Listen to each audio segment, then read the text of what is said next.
Welcome to Extreme Genes, brought to you by The Church of Jesus Christ of Latter-day Saints. And welcome, Genies, to America's family history show, Extreme Genes and ExtremeGenes.com. Fisher here, your radio root sleuth, on the program where we shake your family tree and watch the nuts fall out. And this episode is brought to you by BYU TV's Relative Race. Boy, we're coming up on day 8 in the race, and we'll have more about that a little later on in the show. But I got to tell you, we've got some great guests coming up today. We're going to talk to a 95-year-old World War II Marine. Yeah, there are not many of these around, and even fewer in the category of a female U.S. Marine from World War II. I'm very honored to be talking to Bobby Briggs coming up in about 10 minutes, chatting about her experience back during the war, her parents' reaction to her signing up for the Marines. It'll be fascinating stuff. And then my favorite thing, ordinary people with extraordinary finds. Zoe Kranick is going to be on the line talking about an amazing breakthrough she made by setting a little cousin bait, and you're going to hear what that was all about coming up a little later on in the show. Hey, by the way, if you haven't signed up for our weekly Genie newsletter yet, you're missing a lot. We've got links to previous shows, we've got links to current stories, and of course a blog from me every week as well. Absolutely free. We'd love to have you as part of that. But right now, let us head out to the land of champions, the land where the Red Sox reign once again as champions of baseball for the fourth time in 14 years, to the great pride of David Allen Lambert, the chief genealogist of the New England Historic Genealogical Society and AmericanAncestors.org. Hello, David. I am just on cloud nine to be able to see my Red Sox win 4 in my lifetime. I know. When my dad lived 74 years and never saw them win once. Never once. I know. Yeah. Amazing. Yeah. You're going to have a lot to tell him when you get to the other side. I know. And he's going to say, yeah, I should have just stuck around a little longer. Yeah, I know. It's a great time for Boston sports, no doubt about it. Well, let's get on with our family histoire news today, and we got a lot to cover. Where do you want to start? Well, let's start with when DNA tests reveal your child is not your biological child. This has led to quite a few divorces. So think a DNA test, you're going to check out your roots, and all of a sudden your kid doesn't match you on a test? Yeah, It has happened before, and this article, it's on our homepage at extremegenes.com. You can read about the trouble that causes, and not only for the husband who has been raising somebody else's child, but for the soon-to-be ex-wife and for the child, him or herself. There's all kinds of information there, and it doesn't happen a lot, but it happens enough, and you ought to read about that. That's a great one. Yeah, it's a really good read, and it really does make you think and make some people apprehensive about testing. My next story has to do with the opposite end of life. When someone has died, you may have the ashes for them to deal with. Well, people, as we've heard on our show, have found ashes that have been lost for years and had them spread. Some people have even spread it on their meal, as we heard from that person in England. That still gets me every time. But how about if you go to Disney World or Disneyland with your family and you see what looks like powder on the ground? Well, it may not be powdered sugar. It could be powdered grandma. Yeah. This is the problem, that people are bringing ashes to Disney World and spreading them. However, there are codes that are read. There's code V for, well, vomit and other things that happen. But when somebody has purposely left a grandma on the ride, there is probably a good chance that they're going to be vacuumed up. Yeah, it's Code Grandma at Disneyland and Disney World for this. And they're saying the number one place for distributing the ashes of your loved ones, the Haunted Mansion. But of course. Well, that only seems fitting, especially in the ballroom with all those ghosts dancing around. Yes. Well, my next story has to do with some people that were dancing around on board a ship, probably 2,400 years ago. In the Black Sea at 75 feet in depth, they've recently found a shipwreck. This one dates from 400 BC, perhaps of Greek origin, but fish, it's still intact. Yeah, it's a trading vessel, and it's got all the parts, right? It does. The rudder, the rowing benches are all there. The mast is still upright. It's like it just sunk maybe 10 years ago. Because the water in the Black Sea has lack of oxygen at that depth, it preserves wood. Isn't that crazy? And when they get that thing out, it's going to be a real problem because it'll hit air and start to disintegrate immediately. So the preservationists have their work cut out for them with this one. I'd love to see that in a think tank and how they're trying to figure that one out. Next up, let's go 40 miles northwest of Austin, Texas. These 15,500-year-old chert arrowheads have been found in a site that predates the Clovis period, which has been thought to be one of the earliest eras of Paleo-Indians. So just when we thought that things got a little old with that boat, how about something that's 6 times that amount? Wow. It's Isn't that amazing? Yeah. We're 15,000 years old and weapons down. Well, of course, they've always had weapons in Texas, haven't they? They really have. These ones you don't have to declare when you walk into a bar. Right. Well, I'd like to wish a happy 100th birthday to a baseball player. This one isn't on the Red Sox, but with the Philadelphia Athletics, now the Oakland A's, Fred Caligari has just turned 100 years old. He played baseball pre-World War II, and he is now the 20th former major leaguer to reach the milestone 100-year mark. Wow, that's impressive. And he would have played then under Connie Mack, right?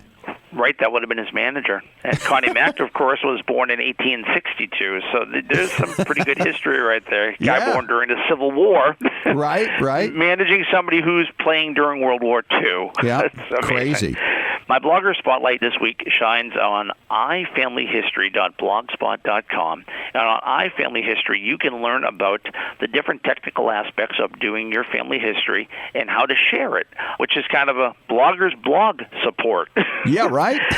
The real mystery of the iFamily History is I don't know who it is.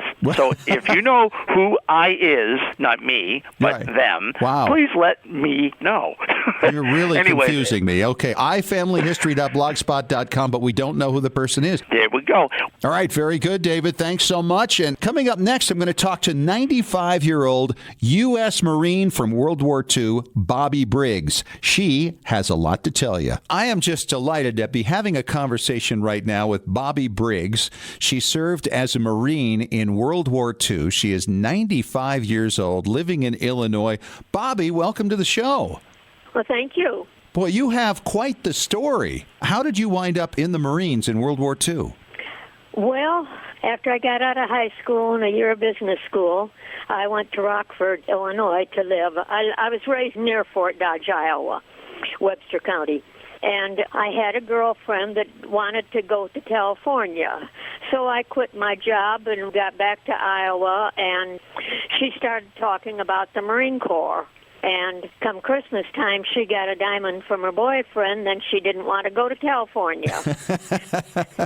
So I started thinking about the Marine Corps and decided it was a good idea, since one of my classmates was in the Marines and others were in service. And I got to thinking if I could help anybody by serving here, it would make it, if I could make it any better for them, then that's what I wanted to do. Wow. So you went to a Marine recruiting office? Is that how it worked? I went to Des Moines, Iowa, to the recruiting office and came home feeling pretty smug that they accepted me right away. And after a series of tests, the lady came out and said, I shouldn't tell you this, but you have the highest mechanical aptitude I've had come through here. And having lived on a farm, if my dad sent me for a monkey wrench, I'd better come back with a monkey wrench. Right. And not a hammer, Sure. Makes sense. So that's my story. I went to boot camp in Camp Lejeune, North Carolina, was sent to aviation machinist mate school at a Navy base in Norman, Oklahoma, and wound up at El Toro Marine Air Base at Santa Ana, California. Wow. So what year was this that you signed up, and then when did you serve from? Well, I graduated from high school in 41, and it was 44 before I actually got into the Marine Corps. Okay. Between getting married in 46 and the war being over, got kicked out in 46. Got kicked out? Well, they let you go. They let you loose. go. That's right. Well, Semper Fi to you, Bobby. That's an amazing story. So you served stateside through that time. We were, as women, we were not allowed to go overseas, except people who did office work. They could get to Hawaii. Okay. That's about as far as they could go. Did you find this work during the war interesting? Oh, yes. In the meantime, I was having a good time. Yeah. Well, now, you weren't surrounded just by women, I'm assuming, at that time. Oh, no. When you were in boot camp, you were not allowed to talk to a man, Really? except your drill instructor, and then you had to ask permission to speak to him, and then your question had to be about drilling. Okay. And was the drilling any different than it was for the guys? No, not at all. So what was that like? Well, you learn to stay in step, and there was all kinds of different procedures you had to do, but they were easy as long as you listened to what they told you. Sure. I have to tell you an incident. The first Sunday we were in boot camp, we were marched to chapel. We came out of chapel, and I was the first one out for some reason, standing on the curb waiting for the platoon to assemble. Across the street were two sailors yelling, "Bobby, Bobby, Bobby." One of them was one of my classmates. There were only 7 boys in my high school class, and it was one of them 1,000 miles from home. Oh, wow. Can you imagine? No, that's just What the incredible. odds What were the odds? He was in the Navy as Okay. a medic, but people don't realize that the Marine Corps did not have medics. They were taken care of by the Navy medics. And so you weren't married at this point. You were, what, 19 or 20, somewhere in there? I guess so. What did your parents think about you being a Marine? Oh, my dad was all in favor of it. Really? Oh, yeah, he was an adventurer. He was tied to the farm, but he would have been off doing some crazy thing if he'd had the chance. Was he a World War I vet himself? No, he was excused because he was a farmer and he had a year-old son. I see. Yeah, and that was the And case for a lot of those people back then. That's right, Yeah. if they had a family. Yeah, I was the youngest of 3. I had an older brother and an older sister. And were they both in the war as well? No, my brother tried to enlist 2 or 3 times, but they told him he had a heart murmur, and they wouldn't take him. Did that bother him that you got accepted and he didn't? I don't think so. Well, how did that whole experience affect your life moving forward from the 40s? Well, I met and married my husband in the Marine Corps, and he was a native of Lake Forest, Illinois, and we, after been married for a few months, we finally got an apartment to live in on a 3rd floor, the 2 busiest streets in Lake Forest. Had 3 little boys, and you can imagine this farm girl was trapped. Yeah, I bet. Now, did your husband serve in combat overseas? Yes, he did. He was in the Quartermaster Corps, but he was in a lot of the islands over in the South Pacific. Yeah, the Pacific Theater. It just had to be Yeah. a brutal thing. But you had that in common. I mean, the Marines had to really bring you together because you shared the same military culture, right? Right. So I can only imagine you're probably the last left of your platoon, are you not? I don't have any idea. I mean, they'd have to be as old as I am. The 2 or 3 that I kept in track of are long gone. Have long passed away. Wow. Yeah. And so what do you do now, Bobby? Because you're obviously very active still and out living your life and enjoying things. Well, basically, I spend my time doing family genealogy. That's awesome. How long have you been doing that? You're probably the oldest genie I've actually had on the show. Well, I don't remember dates accordingly, but it's probably 30, 35 years that I've been rummaging through the records. My husband's parents were the immigrants, and I got hooked on working on their lines, and I am back to about 1,500 on one of them. Very nice. Yeah. Now, have you embraced DNA yet? Yes and no. I've had my own DNA done, and I had my brothers, my sons, and my cousin on my mother's side. And I am computer illiterate, and I get all these messages saying that they've found a match for me and and I have never figured out how to open those messages. I did at the very beginning, but then they improved it, and I haven't been able to do it, so... It's been a little bit of a challenge. Well, I'm sure there's some folks locally there who can help you with that if you choose to go in that direction. But have you been amazed by the progress you've seen in your life? Some incredible things. Let's see, if I've done my math right, you go back to 1923. So Right. you've lived through the Depression. You must have vivid memories of that. What was that experience like for your family growing up? Well, we lived on a farm, so we had plenty of food. My mother had a huge garden, and she canned and everything like that. We butchered a steer and a hog every year, and so we had our own meat supply. She sold eggs and cream to get the basics, the coffee, the flour, the sugar, and so forth, to the local grocery store. And I remember quite a bit because you're at an impressionable age at 5 to 10 years old. And it was a big deal for us if my mother would spend a penny to buy 2 lollipops for my sister and me. Oh, wow. She did not do it every week. No, no, I don't suppose she did. It's funny you mentioned that. My mother, who was born in 1924, shared with me a story about meeting her grandfather on a trip, and he didn't speak English because he was from Sweden. And so they got ice cream for the kids, which was very rare during the Depression, and she offered a bite to her grandfather, who didn't understand, and he goes, "Oh, yeah, yeah," and he took and ate the whole thing and broke her heart. And she just sat there and goes, "Oh, no, no." Yeah, well, once in a while we got I can't think of the name of it. It was chocolate ice cream on a stick. And, that was a treat. And another treat was later on when things started to improve, she'd give us 15 cents, 10 cents to get into the movie and nickel for a bag of popcorn. And that was her babysitter while she did the shopping. Boy, that's got to make it tough to pay $2 for a bag of popcorn at a movie now, right? I don't go to movies. Yeah, I don't blame you. So how many children, grandchildren, and great-grandchildren? I had 3 children, 3 boys. I have 4 grandchildren, 2 and 2, and 1 great-granddaughter. That's awesome. Well, she's Yeah. Bobby Briggs. She served in World War II as a Marine. Her husband was a Marine. She's a seasoned genealogist. And, Bobby, we so appreciate you coming on the show and sharing some of your history. That is absolutely remarkable. One other comment. My maiden name was Black. Okay. And, of course, so, that's how I went into the Marine Corps, was as Black rather than as Briggs. I would imagine that would be true.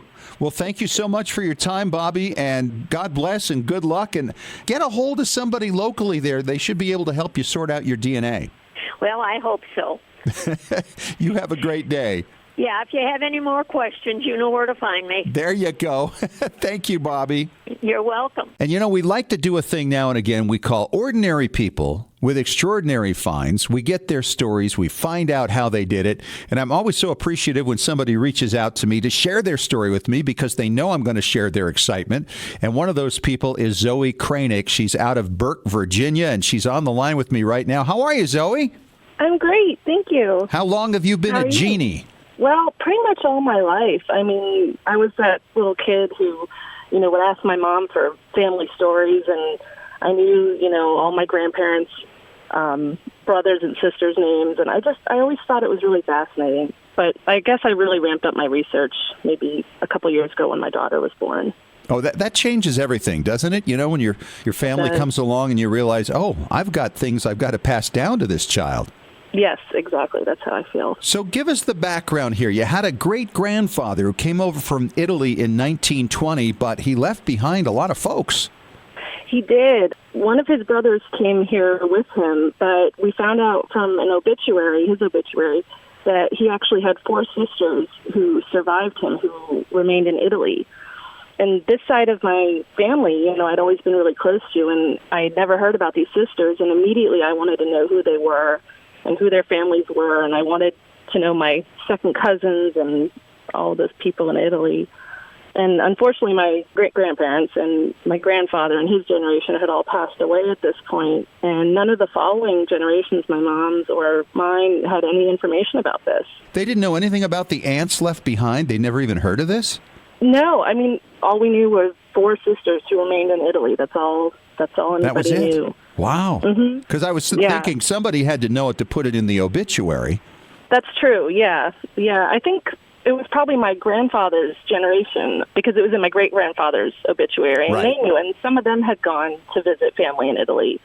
But only really a handful of my mom's generation had ever even been there. So, Sure. and what they might have known was kind of That's lost. lost. Gone at that point. Happens Yeah. a lot. So what did you do? So I had done some research on an Italian record site, and I was hunting for them. The surname is a little uncommon, so I pretty much assumed that any records with this surname were probably in some way related to who these people were. And I found one woman who the birth dates kind of were similar to my great-grandfather's, and I assumed she was one of the siblings, but I couldn't prove it. So trying to get that information was tricky because I felt like I was so close and I just couldn't get there. But around this time, I decided that I wanted to write a genealogy book for the side of my family because we didn't have one and we were, very close. And about half of them were on Facebook. So I thought what better way to get information quickly rather than Right. writing letters would be just to tag them all in one Facebook post and talk together about this. I figured early on in the process when I realized I wanted to write a book is I really wanted to not just write dates, birth dates and death dates and that kind of thing. I wanted to write the stories. I wanted to record the stories, that were passed down in my family. I think that it wouldn't be the typical genealogy book, but that's what I wanted. Oh, I absolutely. The stories are the key. That's what makes them live. Yes, exactly. And I'm interested in what they look like and what they acted like, what their traits were. So that was really important to me. So I figured I would do a series of posts and just ask people, beg them for their stories about my grandfather and his siblings and, if they had any of the great-grandparents, great. But my grandfather was one of 7 children. So what I did was every few days I would release a new post with one of the siblings' names and ask for stories and photos from my family members. I tagged them all in. Great And idea. make it private. Yeah, it worked out really well. I was afraid they wouldn't respond, but they responded quickly with, these wonderful stories and photos, some I'd never seen before. Yeah. And I think it really brought us closer together, too. I mean, it was just a wonderful experience. Well, I you recommend got to that. have a reunion then at some point as a result of this, right? I would love to. We used to do that every year, but when my grandfather died, his house was where we would have them. And when he died, it kind of, we tried to keep it up, but it just kind of, Sure. we stopped doing it. But on one of the posts, I asked for information about the 4 sisters, and one of my cousins had inherited a photo album from her brother, who was one of the only members of the family to visit back in Italy, and he went in the 1970s. But unfortunately, tragically, he passed away a few years after he visited. But he left us this beautiful gift of his memories in this album. His sister posted a few of these photos on Facebook, and the surname of a picture of an older gentleman matched the married surname of the woman who I had found previously on the Italian record site. Oh, boy. That I assumed was, so that was kind of confirmation for me, this was one of the sisters. And that same surname showed up again in a photo of these 3 children. The little girl in the photo was named Anna. So again, I took to Facebook because it's worked for me so far, and I looked right. her up. This is how it's done. Exactly. Yes, Facebook is a wonderful tool. So I found a woman who was the correct age, with the correct name, and living in a part of Italy that I thought would be, matched. So I figured this had to be her. And I knew that if I was able to connect with her, this would solve the mystery. I was so excited. So in March, I sent her the photograph of the 3 children. I messaged her and wrote something like, "Is this you? So I think we're Right. related." And I never heard back. So that was really that was it? disappointing. Well, meanwhile, I was continuing with my genealogy research, and I came across a blog from one of those distant cousins who had written about a shared ancestor we had, and I thought, that's a great idea. I should have a blog. Good point. Because, so around the end of August, I started a blog. I did kind of secretly hope that, like I had found this blog of my distant cousin, that maybe, one day some long-lost relative would stumble upon it and we could connect, and that would be really exciting. So one of my first posts was about the 4 mystery sisters in Italy, and I included the photo of the 3 children and wrote about trying to connect with Anna and my disappointment in not being able to. And I concluded the post with, like, I hope someday she does respond. I think she might be the key to putting this puzzle together. Right. And I never assumed that would... But we never assume anymore, do we? Who knows? But about a month later, I opened up Facebook, and I saw I had a message. And I clicked into it, and to my surprise and shock, it was from Anna's daughter. And she said her mother was very sorry she didn't respond months ago, but she didn't know who I was. And she said they had found my blog the night before, and she wanted to connect, and she confirmed I was correct about the woman who I suspected was one of the 4 sisters. In fact, she was Anna's grandmother. And she concluded with the line, "We want to help you put the puzzle together." Wow. And that was just, yeah. Did you jump up and down? Did you scream? What did you do? I had just come in from lunch at my job, and I just walked into the building and was just, reading it before I got to my desk. So I couldn't really have a big reaction like that. I did laugh and cry a little bit, though, like privately to myself. I think I'd have probably gone out to the car, shut the door, and screamed for a moment, then gone back to work. I did that internally. She's Zoe Kranick from Burke, Virginia. Zoe, what a great find. You talk about ordinary people with extraordinary finds from the other side of the world. Only in this era can things like this happen. Great work, Zoe. Thanks so much for sharing it, and we appreciate your coming on. Oh, thank you so much. It's been wonderful speaking to you. Love it. This segment is brought to you by FamilySearch.org, Talking Preservation with Tom Perry from TMCPlace.com. He is our preservation authority. Tom, it's been a while since we talked about audio. Oh, it has. We've had so many things with all the floods and the hurricanes and the earthquakes, how to prepare for them, how to take care of them. And we've totally neglected audio for weeks. Well, audio is one of those things I think a lot of folks think it's just irretrievable when something isn't the way it used to be. For instance, cassettes, right? You must hear about that all the time. Oh, yeah. People come in, and in our showroom, we have some tapes that are like major melded damage, all kinds of things. And people go, "Oh, you can fix those?" "Oh, yeah." And I show them the sample of one. Yeah, some little girl put this on the top of a lamp, and it melded. And it was something very important to them. The people had passed on that had made the tape. And they go, "Is there any way you can recover that?" I go, "Yeah, sure." Because the thing you have to understand is a flashpoint of the case, whether it's audio or video, and the tape itself are a lot different. So you can have a case totally melt on you, and the tape is usually still good. Sometimes we might have to go in and repair the tape, which is no big deal. But we surgically take the cassette apart, put it in a brand new shell, and 9 out of 10 times it just plays fine. Isn't that amazing? But sometimes I know the tape gets caught up inside either the audio or the video cassette case. That's usually a problem for the ordinary person. Exactly. In fact, preventative maintenance on that is if you find an old tape and you find an old tape recorder, don't put that tape in that old tape recorder. Because even if it's sat for 2 or 3 years, there's gunk that's going to get caught on the pinch rollers, on the heads, all kinds of things. And what will happen, as soon as the tape touches it, it's going to start wrapping around it instead of going back through the other place. Then you pop your cassette open, and you see this tape going every place. If you've already gone too far, don't try and take the tape out and bring it to us. Bring the whole cassette into us, and that way we can probably recover more because we know how to take it apart. So bring the whole thing to us if that happens. But if you have a whole bunch of tapes and you want to listen to them before, you can always have them cleaned. We can clean them. There's probably places in your local area that does repairs. Talk to them and say, "Hey, I've got an old cassette machine. Can you clean the heads?" Most people can do it themselves, just not hard, and I'm sure there's YouTube videos that show you how to do it. Just make sure that when you do it, you use a good quality isopropyl alcohol. Use ones that are at least 90%. Don't use dollar store types that are 50% because you're adding too much water in there. So go in and clean them with some good Q-tips, and then you can go ahead and run it. But make sure you don't just put it in a machine. You have no idea what the history is because it could ruin your tapes.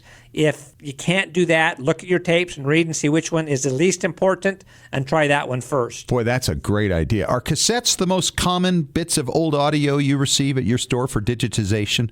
Absolutely. We receive more of those than anything. But then second place is really kind of interesting. The second most one we get are what they call the wire recordings. It looks just like fish line, but it's made out of wire. And the neat thing about it is the wire doesn't degrade like a tape does.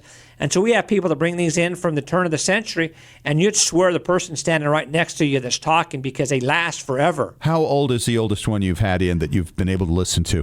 I can't actually put a date on them. I mean, I've had stuff that has been like way, way, way old, and I would say, pretty close to turn of the century type stuff. And the strange thing is we've had it on display, and people have come up to us at one of our scanning parties or at a family history conference we went to, and they go, "Oh, we had some of those. We thought they were old fishing line of Grandpa's, and we didn't even know he fished." Oh, no. And they'd thrown them out. They had thrown them out. And what's those things the are priceless. Quality like on those? Oh, it's amazing. It's really? it's better than audio cassette. Yeah, I would say it had to be, right? Because it's metal. Exactly. And so the metal doesn't degrade like a tape would, so it lasts forever and ever and ever. These things will be around way after cassettes have just totally flaked away. Well, next time you come in, Tom, you're going to have to bring one of these wire recordings, because I've never seen one. Yep, they're cool. They look just like the old fish line, except they're metal. Tom, last segment we were talking about the most common audio that you get in for digitization at your store, and that would be cassette tapes. And then you mentioned the second most common thing were old wire recordings, which I've never seen, and how amazing they are and how far back they go. What else do you get? What's the next thing? Okay, number 3 isn't a big surprise, but it's vinyl records. And when I say vinyl, I'm throwing everything into that batch because it's not just vinyl. We have the old steel records, the aluminum ones. We have all kinds of things. In fact, I remember back when my oldest brother was getting ready to go to boot camp during the Vietnam era, there's a little, almost like a phone booth that you go in, you drop a quarter in, you talk to it, and a record pops out. Sweet. And then you drop it in the mail. They have a container for you.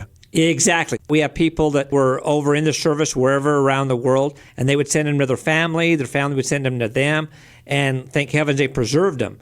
And so we have a lot of people that bring those in. We even have people bring in the old cereal boxes back, and I think it was during the 60s. Yes, I remember those. They'd have like little Christmas songs on the back, whatever, and you'd cut them out, put them on your turntable, and all they were kind of a varnish type stuff on the back of the cardboard, so they didn't last long. They cracked easy, and so they weren't the best in the world. And an interesting thing about that is I've always told people don't throw them away if they're broken or chipped, because one day they'll come out with it because they have the technology of a record player that's a laser. Mm-hmm. And lo and behold, about a year ago, they actually came out with one. The only problem is it's for really high-end people because it's like $15,000 for the machine. Ooh. And there's no way we can justify it. So hopefully one day, just like anything that's new, in a few years the price will come down, because I would love to have one of these, because every once in a while we get warped records in, or records that are severely scratched or broken. But I've always told people don't throw them away, because one day the technology will be here. It is here now. We just need to wait for the price point to drop or get a winning lottery ticket. So when you come across an old record, an old piece of vinyl, obviously a personal recording, not a problem for you to copy. But when it comes to a commercial recording, that's a problem. Back to a certain date, I would assume. What date do you go by? We don't actually go by date. There's a law that's called the Fair Use Act, and it will allow you to take one media and change it to a different form of media, which is called a convenience factor. So if you have an old album, an old Christmas album or something like that you'd like to get transferred to CD, we can do that. But the law requires you cannot sell that CD. You can't give that CD away. You can't give the record away. Legally, you're supposed to keep the record and the CD together at all times. It's more like the law says, it's a convenience factor. I don't want to get out my turntable. I want to listen to a CD. So that's fine as long as you keep the things together. But if you try to copy it or do anything like that, then you're going to run into copyright violations. All right, that was number 3. We're running out of time. What's number 4? Number 4 is really strange. It's called wax cylinders. It's called the Edison wax cylinders. Wow, we're talking way back now. Oh, yeah. Oh, way back. Were they voice recordings or commercial ones, or do you get them both? Yes, we get them all. They're really interesting. The biggest reason we don't get more of those is because since they are wax, if you don't take good care of them, they'll melt, they'll get abrased, they won't work right. But even if those are cracked, we can usually fill them in with a polymer and still transfer them. So that's always an option. And then the weirdest one I would say is you cannot believe the number of 8-track tapes we get in. Really? Yeah, and we do 8-track tapes, actually, both directions. We have people that have like a 69 Collector Mustang that want to have new music on their 8-track. So we make them an 8-track out of current music, and it blows the minds of the people at the car shows. That's great stuff. Thanks so much, Tom. We'll talk to you next week. My pleasure. Hey, that's a wrap for our show this week. Thanks so much for joining us. Sign up for our weekly Genie newsletter. You can find that at extremegenes.com. It's absolutely free. We got thousands of followers there for my article each week and all kinds of great links to great stories. Talk to you next week. Thanks for joining us. And remember, as far as everyone knows, we're a nice, normal family. This has been Extreme Genes. Share your family story by going to FamilySearch.org.